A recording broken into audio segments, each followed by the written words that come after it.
Hi everyone, my name is Jordan MacArthur and I'm the Senior Content Manager here at Guidebook. You're about to watch an archival copy of our Reaching More Students with Campus Tours Mobile Tech webinar.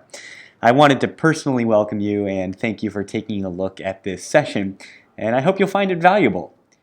Because this is an archive, there are going to be some elements of this webinar such as polls and comments that are no longer live, but I think you'll still find the information very timely. I'm going to check back in with you at the end of this video, but in the meantime, enjoy our conversation. Hello everyone, and welcome to the Reaching More Students with Campus Tours Mobile Tech webinar presented by Guidebook. My name is Jordan MacArthur, and I am the Senior Manager of Content here at Guidebook. We're so excited to have you here. Just going to start out with a few housekeeping notes as we begin.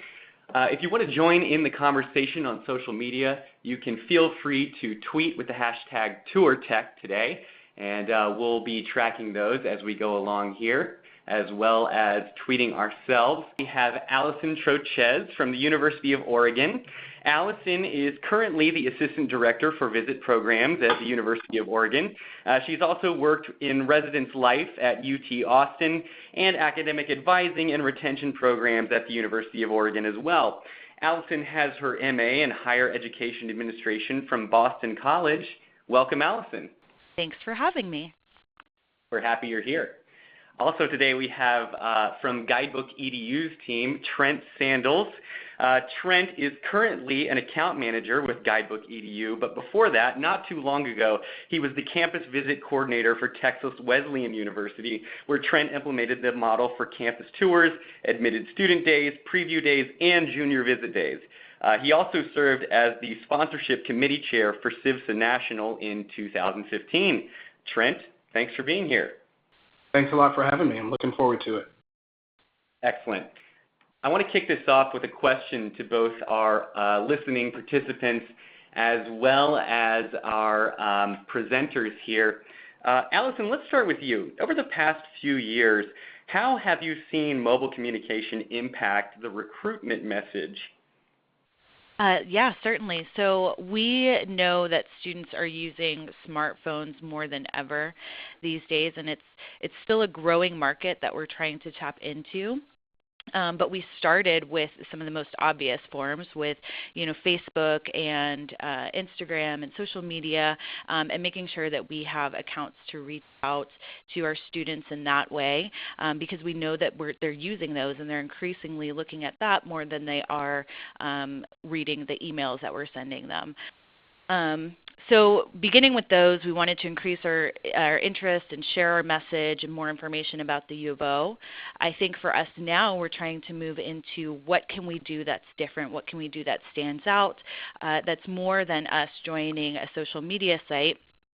We're currently using Guidebook as a retention tool with our student orientation programs and in conjunction with Student Life in creating guides. And so this was a very natural progression for us to how could we harness what we're using right now to create our own unique experience for our prospective students, and how can we create this as a recruitment tool. And so it's been something that we've been talking a lot about, and we were fortunate to get this partnership with Guidebook, and it just kind of made all of our dreams come true. Excellent. Yeah, I think a lot of people are feeling that crunch of, a few years ago we only needed, a few digital channels in order to reach students, but we've seen a fall off recently in students engaging with social media such as Facebook, even Twitter now. And also, we all know that it's not exactly easy to get students to check their email, much less retain the information within it. Trent, how about you? Over the past few years, how have you seen mobile communication change and impact recruitment? Well, really, it kind of began a few years ago with the integration of Instagram, of Snapchat, and really from that and those quick bursts of communication, mobile communication had to become necessary across the board. It kind of is at a point now where with the generation of student that is coming in, as far as a traditional age student, the Generation Z that's now coming into colleges across the nation they are expecting that mobile communication to be there. They're not checking email nearly as much as previous generations. They are expecting things to be right there in front of them in the palm of their hands. And so mobile communication is certainly something which has had a significant impact on recruitment because it's now a part of recruitment, whereas in times past it wasn't necessarily the bread and butter of recruitment. And nowadays it has to be more so a big push in association with emails and with other aspects of communication. Trent, I think that's a really good point. I think that immediacy is the name of the game these days. I wanted to move on here and to make an important distinction, especially for this session today. When it comes to mobile recruitment technology, I actually think we're kind of at a nascent stage at the moment. And there are a couple of tools out there that are specifically impacting the campus visit program. And let's go ahead and make the distinction between those two buckets that we've identified. The first one I would call virtual campus visits. And these are something that are experienced at home in a browser by a student. It's usually some sort of multimedia campus overview. Probably includes audio, most likely includes video, and can even be as complicated as a Google Street View style walkthrough of your campus. And I think what's important to note about virtual campus visits is that they're shaped by the design and the user interface of what you can do within a browser. This is something that's probably taken at a desk in front of a computer and is a stationary experience. What we're going to be talking about more today is a self-led mobile tour, which is experienced on a college campus within an app. And the phone itself is used for both navigation, audio, and other rich media to enhance the tour experience. And it focuses on the live tour experience because, as we all know, nothing really compares to being on campus, seeing the points of interest and the landmarks, and experiencing them for yourself. Now, another distinction that I'd like to make here is that I don't think anyone is saying that either of these technologies are a replacement for an in-person campus tour, which I think we can all agree is the gold standard of recruitment tools. What we're talking about today is how can these programs enhance and expand your message and your reach. So a few months back, Guidebook was thinking about how we could use mobile technology in order to reach more students and enhance the campus visit program. And one thing that we discovered that we found kind of shocking, frankly, is that 75% of high school seniors say that they've taken a self-led campus tour without ever contacting the admissions office. Now, for whatever reason, perhaps it was closed or it was a holiday or they just showed up on campus on a road trip, this could mean to us that there are hundreds of students, especially at large state universities, that are touring your campus and never actually having any contact with you. And that, to us, seemed like a missed opportunity for an admissions department. So I'm going to go ahead and move on to a poll here. This is an interactive poll. You can click your answer within the browser here. I want to know, does your school currently have a touring strategy for students who don't take a self-led tour? Once you answer there on the window, you'll be able to see the live results.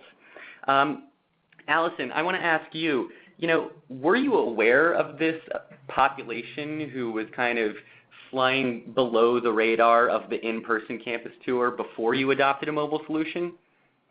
Definitely, and I think that's what made the mobile solution so exciting for us.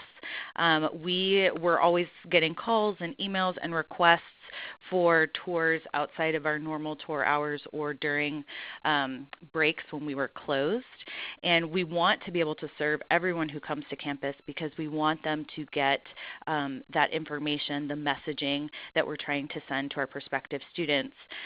We were able to create a stopgap with a paper self-led tour that I know we're going to talk about in a little bit, but it wasn't meeting the needs of our visitors. It was still really geared towards folks who planned ahead and knew that they they weren't going to be able to come on a tour and would talk to us and request this, or who were here still when our buildings were open. So it didn't capture the people who were hanging around after a football game on a Saturday when our building is closed and we don't have any other tours, or folks who were just coming up to visit on a holiday weekend or other events like that. Right. Okay. Well, let's check out the results here. It looks like we almost have an even split here between universities who do have a strategy for reaching students who don't take a self-led tour and who don't have a strategy, which I find interesting. I think we're going to help out those people who don't have a strategy today. I'm looking forward to getting to that. But I also have one more question here that I want to get to. How are you reaching students who can't attend a student-led tour? Go ahead. This is an interactive poll as well. I'm just kind of curious here about what strategies people have come up with for their students who are missing or flying under the radar when it comes to the campus tour program.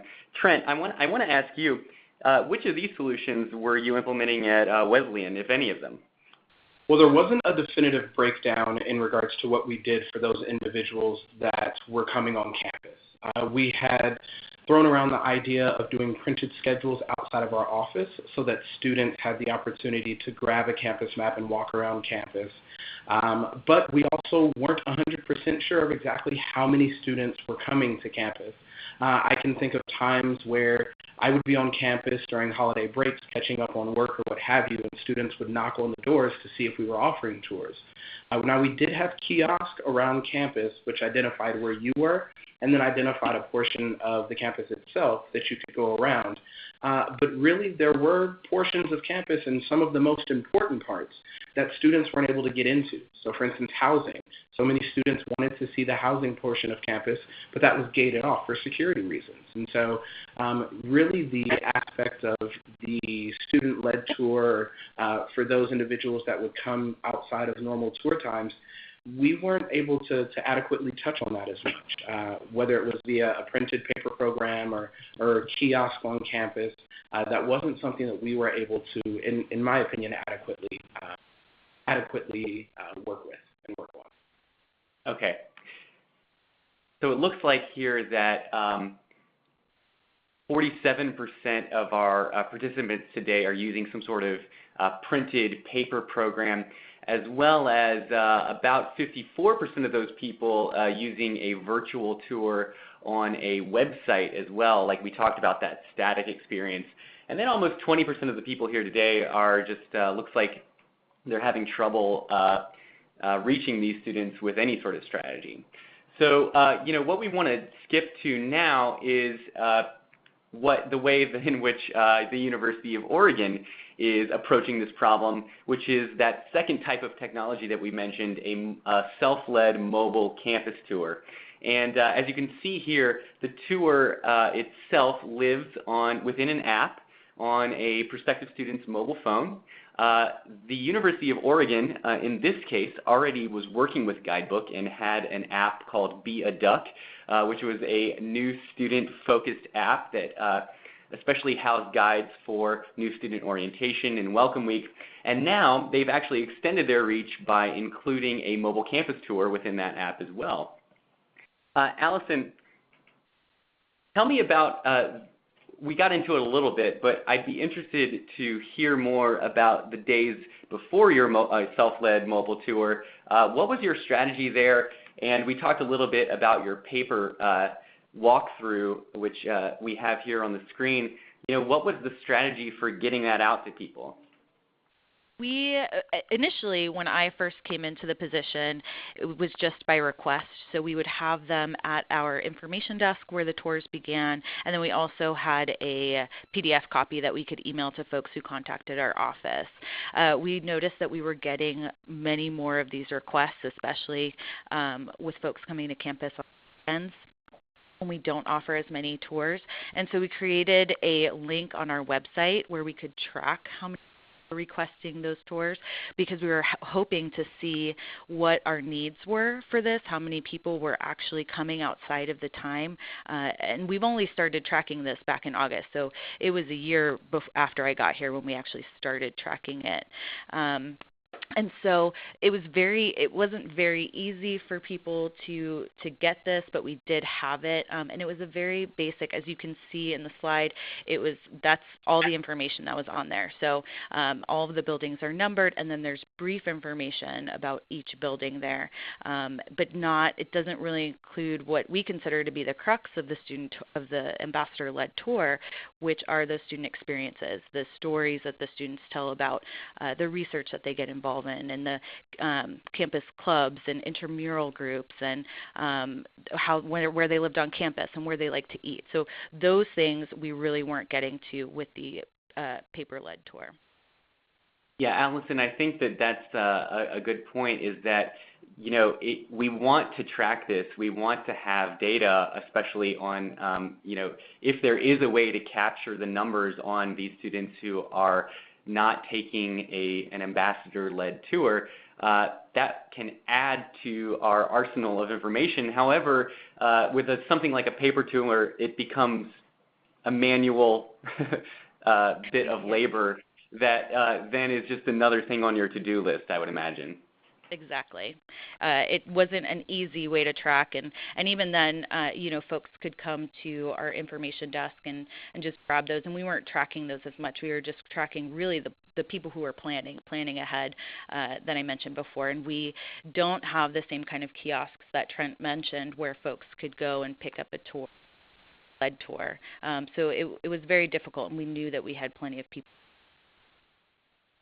The other thing that sticks out to me right away here is the density of information within on the page, which I would guess is maybe a little overwhelming for someone who hadn't stepped foot on campus before. Yes, definitely.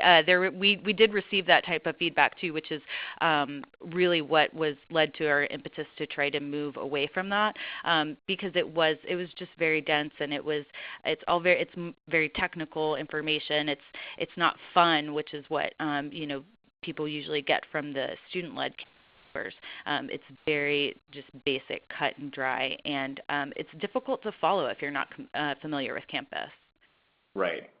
Now, Allison, in one of our early conversations, you mentioned to me that you had begun to consider a mobile solution for this type of problem. What was your impetus for that? How did it begin, and how were you thinking originally that you were going to tackle this problem?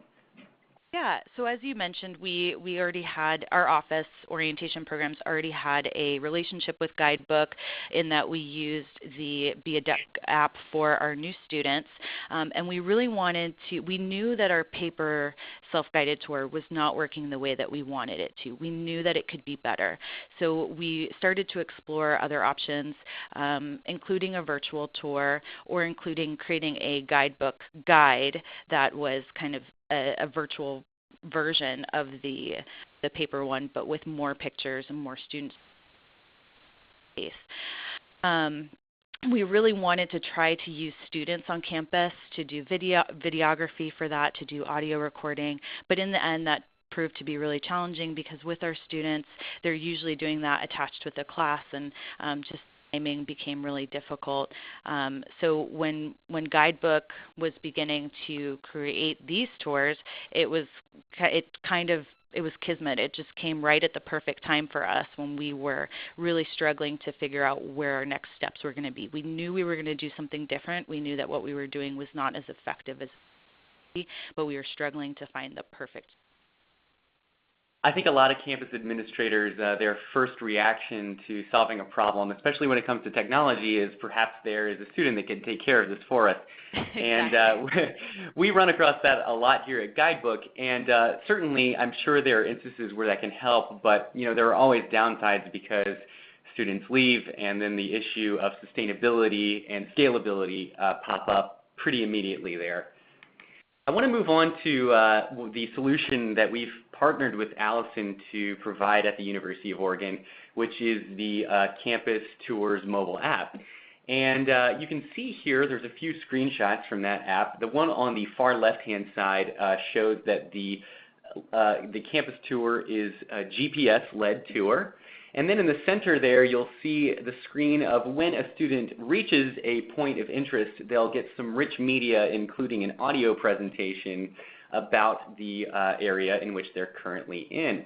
And then I think one of the most important things is on the right-hand side, you'll see that when the tour is complete, there's a button there that says request more information that then makes this an interactive guide as well. And you can see the request more information survey on the left-hand side there. Oregon, you did some really great stuff with some admissions FAQs, and then also some student stories included in the app. Allyson, you said that student stories was one of the main elements of the tour that you wanted to get across with this type of technology. What was your plan for inserting that sort of, often impromptu and entertaining story into a piece of technology like this? Well, the great thing about the Guidebook mobile tour is the audio piece. So we're able to include basically a very similar version of what we would do on campus. So we had one of our student ambassadors give his tour, and we recorded that. And then we were able to include additional stories that he might not have included on his tour because he doesn't have those experiences, so that we could create a really well-rounded presentation for our prospective students. It had a little bit of everything so that they could really picture themselves here on campus. Excellent. It's a really great looking app, and I think that your high quality photography really helps out as well here. And of course, Guidebook has branded this to the University of Oregon's colors, which helps. I also wanted to show the back end of this system. This is Guidebook Builder that you're seeing here, and these are actually all the stops laid out on a map here. That was, and Oregon, you actually created the tour path within our content management system, and then each one of these stops has an easy way to update both the picture, the description, and the audio as well. Allyson, I know that campuses are sort of living and breathing entities. How important for it was you to be able to easily update this technology? I think that was one of the biggest draws to this program. I think one of the challenges for us with the paper tour is that we are constantly having construction or changes to the tour route, or buildings are being renovated. So that was a huge challenge because we weren't able to tell people, oh, sorry, you can't actually go see that building. It's no longer there, or it's all blocked off for construction. The other thing that we weren't able to convey with the paper tour is the beauty of our campus throughout the seasons. Get some really beautiful foliage in the fall, and the summers are beautiful, the springs are beautiful, the winters, it rains here. So we want to be able to share that with our students who are here and might not be taking a regularly scheduled tour. And so this mobile app gives us the opportunity to change pictures whenever, if we wanted to have a representation of the different time of the year. We can also easily change the route so that they're not going through construction areas, and we can change the information that's on there. We could say coming soon, or we can say when it's going to be completed. The other thing that we haven't implemented but we're really excited about is the ability to have multiple audio tracks. So whether it's different student experiences that you can listen to, or a audio tour in Spanish or another language. So those are some of the things that we weren't providing with the paper self-led tour. Interesting. I love the idea of a seasonal tour. I think that's really great.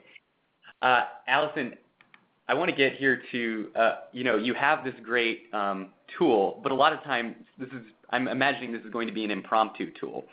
So how are you letting students know that this is something that's available to them? I can see here a couple of the ways, but I'd love to hear more about how you're getting the word out that this is something that exists for people to experience. Yeah, we're doing kind of a all hands on deck campaign that we're referring it to this as the selfie tour. So we do have information on our website for students who miss the tours and they get a "sorry we missed you" email. We encourage them to download the self-led tour and come back to campus if it just didn't fit in the time that they were there. But we're also doing some really great graphics around campus that we hope to have on the buildings that are closed. So you can see up on there, that's our digital graphic that we're going to have on screens for the buildings that are open. So like our student union or the Ford Alumni Center, which is where the tours begin and end. Some of those buildings are open on the weekend, and they're all open to the public. So that will be available there so people can see that and they don't have to worry about finding someone. And then we're also going to have a similar graphic on the doors of buildings that are closed on the weekend. So for example, our admissions office and financial aid and scholarships, they're going to have that information on the door. We also have a few maps located around campus that situate people, and we're going to have information on those kiosks as well, which we didn't have before. And then one other cool thing that is very unique to Oregon is that we're going to do some never wet graffiti on the ground. So as people are walking through campus on a particularly rainy day, they'll be able to see how to download the self-led mobile tour. Excellent. I think branding this as a selfie tour is a brilliant marketing move on your point. I thought that was really great. We're very excited about it. Yeah. It seems as though one of our participants was interested, Allison. I know that you've only had this up and running for a few weeks now, but have you noticed a drop in the traditional tour requests that you've been getting? No, definitely not. Okay. Excellent. Moving right along here. I would like to kind of contextualize our conversation a little bit today. As we talked about at the beginning of the webinar, there are many different channels we can choose these days when it comes to communicating with prospective students. And we also mentioned that perhaps the channels of Facebook and Twitter are on the decline, and we're seeing the rise of Instagram and Snapchat and some of these more instant gratification type channels. Of course, mobile websites are also important these days, and now we've added in this element of a mobile campus tour. I want to toss this out to both of our participants. Trent, let's start with you. If you have all these channels, but you have one student story, and Allison really stressed today that the student experience should be the center of a campus visit program, how are you managing this across all of these different channels? Do you have a strategy for that? I think one of the biggest things that you do is make sure that whatever the voice is that you are engaging the students with and pushing that student experience on, that you make sure that that's kind of uniform across the board. I know one benefit to this product is that you can tailor those stories so that with specific tours, there are certain ones that are implemented there, but you really have to make sure that when managing that student story, that it's to an extent uniform across the board. Now, when I say uniform, I don't necessarily mean that every story needs to be the exact same. It is more so making sure that you are stressing the same sort of points within each individual student experience. So you may have an engineering student that has a different student experience than a athletic training student, but it's a matter of making sure that there is some sort of uniform voice across the board there, whether it's a call to action at the end or whatever the case is. Just making sure that that student story is consistent, and you do that by making sure that the communication base is consistent across the board. Yeah, I love the idea of a diverse student experience, but because we're all experiencing within the same university, there's a unity there as well. I think that's important. Allison, how about you? How do you manage to keep your story consistent across channels at Oregon? Well, we're very fortunate in that we have a strategic communications team that helps us manage all of this. So they manage all of our social media, and then they also manage the content that we're sharing. So they were very instrumental with recording the audio and helping us with that about our messaging and the student stories that we did include in the app. We also have some really great campus partners that we communicate with very often to make sure. A big one is housing happening in student life to make sure that we are constantly updating what the information is that we're sharing and what the message is that we want to get out to our prospective students, because it changes. It definitely changes every year, but occasionally it'll change from month to month just depending on what's going on. I think in addition to what Trent said, we also want to make sure that our student stories are useful so that they're not just telling a story just because we want it to have a point, we want it to share a resource, we want it to share information and have a beginning, middle, and end, and for our prospective students to have the aha moment right after the story is told. And then lastly, we have just amazing students who we're able to, who I have constant access to, and I'm able to make sure that they are up to date and they are trained. And having this mobile app is also really helpful because we can change it whenever those things change, whereas with the paper one, we have to pick and choose what's in there so that we're not sharing incorrect information if it becomes outdated after a few months. We want to make sure that it lasts for a year because we only print them once a year. Another question I'm interested in hearing from both of our presenters is how do you know if digital communication is working? I mean, a lot of times I think that admissions professionals feel like they're sort of blasting out their message into the world, but we're never really sure if it's being reciprocated or how much that is doing for us to, bring more students onto campus or enhance their experience. And then the other question, I think the second part of that question is, well, what exactly does success mean? Allyson, I'm interested to hear from you. What are the ways in which you're tracking your digital communication, and how are you defining success? Yeah, I think for this particular digital communication, for us, there are some very tangible things that you've made available to us. So we can track the number of downloads that folks have with the app. We can also track the number of tour starts. So someone might download the self-led mobile tour, but they might not have started it. And then at the end of the tour, I think someone referenced this in the questions as well, there's the request for more information.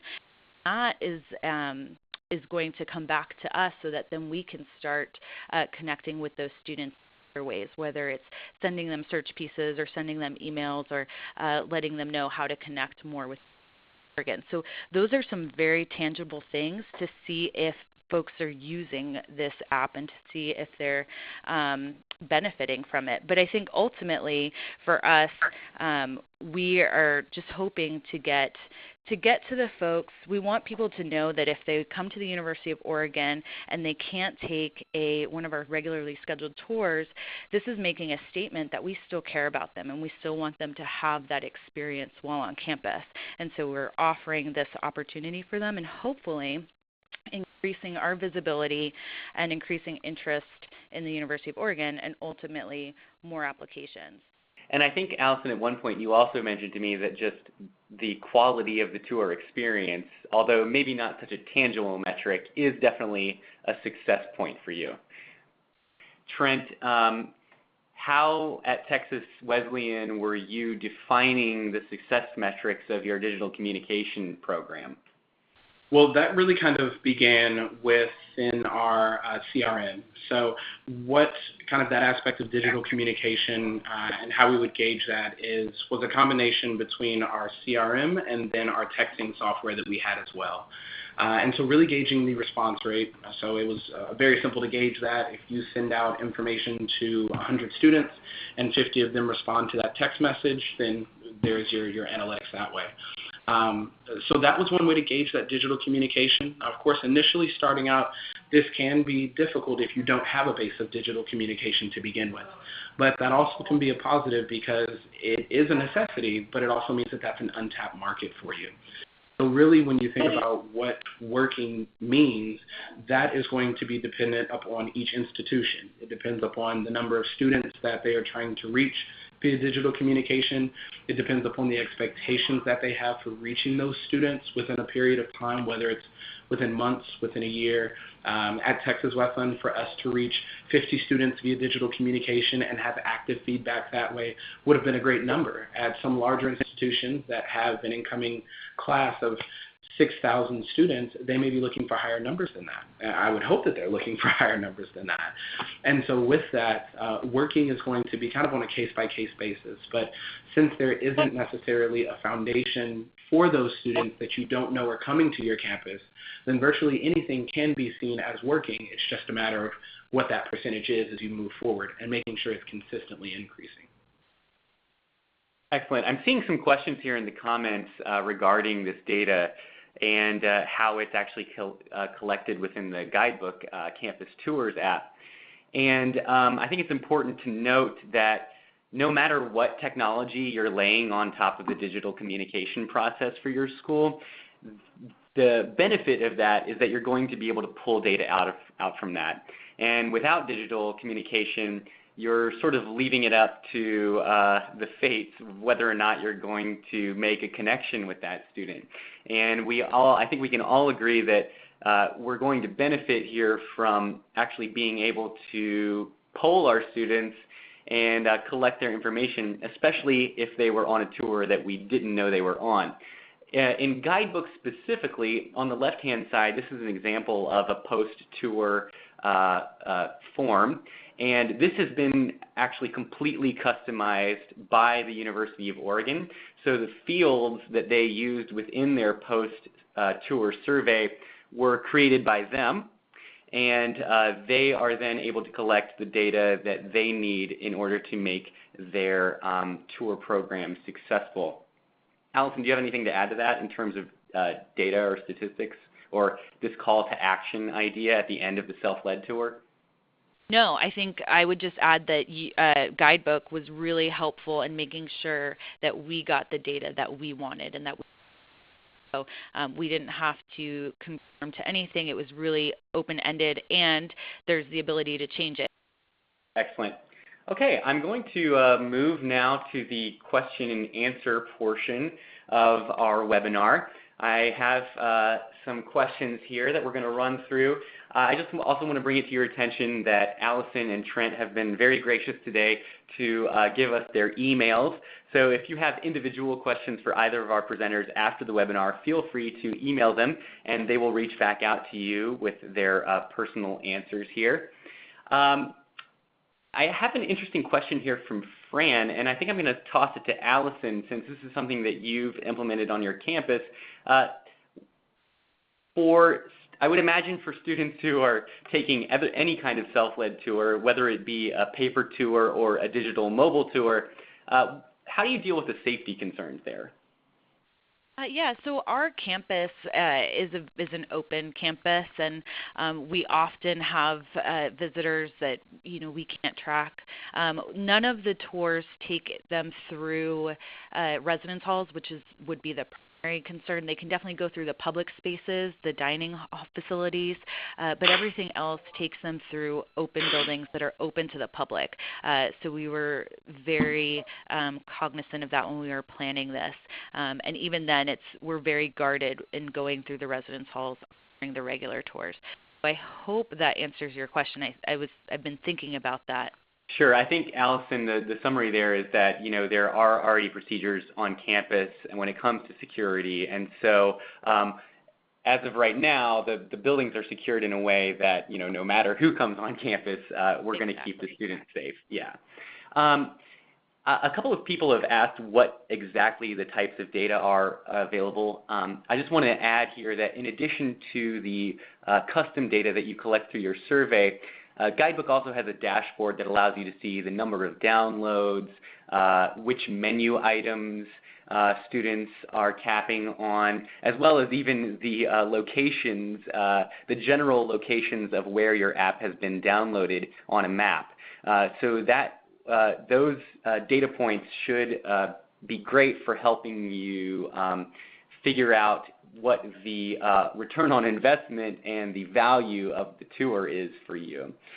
I had a question here about, our videos a part of the Guidebook product here. At the moment, it is just pictures. I do think that we are considering an update with a video component, but at the moment, it is a combination of photos and audio in the digital tour.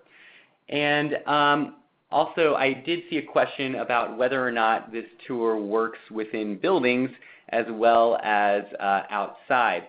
So the GPS feature obviously works best outside. There is no reason that you couldn't include inside locations on your tour. However, depending on your, your connection level, you may not have the greatest GPS service in there. Can you take the tour off campus as well? I think that's an excellent question. Yes, a student could step through this mobile tour no matter where they are in the world. Of course, it's meant to be taken in person, but if this is their next best alternative, then they would be able to take that from their home as well. I want to summarize here today with a few key takeaways. And I think after hearing Trent and hearing about Allyson's implementation of this new tool on her campus, I think that one of the takeaways is that no matter what, mobile tech should be a piece of your communication strategy. This is how your students are communicating. Whether or not you're going to keep up with it is a different issue altogether, but mobile technology should absolutely be a part of your strategy. But the mobile tech that we're using is meant to enhance your visit program and not replace it. As we've said today, the student experience is really the heart and soul of your campus visit program, and we never want to take the place of that, but there are ways that we can be inspired by that story and include it in our messaging, whether it's digital or in person. And then the third and final point here is that digital communication success is going to vary by school, depending on your population size, depending on the audiences that you're serving, but it's important that you do define it regardless. Otherwise, you're not going to have any metrics on whether or not your communication is working. And the great thing about having a digital mobile strategy is that it layers a level of metrics on top of this that will then allow you to begin collecting data from students in terms of who's interested or what they thought about your tour, as well as allowing students to raise their hand and notify you of their interest. A couple of questions that you might want to ask yourself after today's webinar is, is our office's current digital communication strategy inclusive of all of our prospective students? Whether that means, is our story speaking to a diverse population set, or have we even considered the students who are not able to take a in-person campus tour or make one of the times that we have scheduled on our own schedule? Another question to ask yourself is, if we're going to unlock the data for our visitors, which technologies can we use that are best in order to give us a level of insight that we didn't have before? If you want to get started with your own mobile campus tour using Guidebook, you can start today actually by navigating to guidebook.com. You'll see a blue button there that says Start Building Free, and that will take you to Guidebook Builder, which is our content management system. Within that content management system, we've already gotten a head start for you by creating a template that is a campus visits and tours template. So all you need to do is select the template, click Start Building, and you're up and running. And we would love to see your ideas if you begin building one of these today. Make sure to reach out and let us know, because we're inspired by you in many, many ways here at Guidebook. So Trent, Allyson, I want to thank you for being here with us today. I also want to thank all of our participants. Allyson, any final words? No, thank you so much for setting this up today, and I think we've had a really great experience with Guidebook. So if anybody has any questions, I'm happy to answer those for you after this. They pretty much, anything that we've asked, they've figured out how they could help us make that a reality. So if you can make your app as creative as you can be, and I think that's one of the best things about this. That's great, Allyson. We are here to empower universities. We love our higher education clients, so I'm glad you feel that way. Trent, is there anything that you want to leave our participants with today?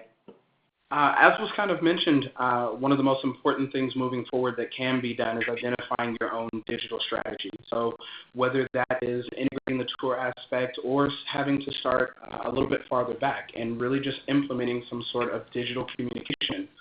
That's certainly something which I feel very strongly about that you will see results from with your potential students coming to campus. Those sorts of aspects of digital communication can assist with the melt issue that every university has throughout summers and really from when students are registering for orientations and then moving forward.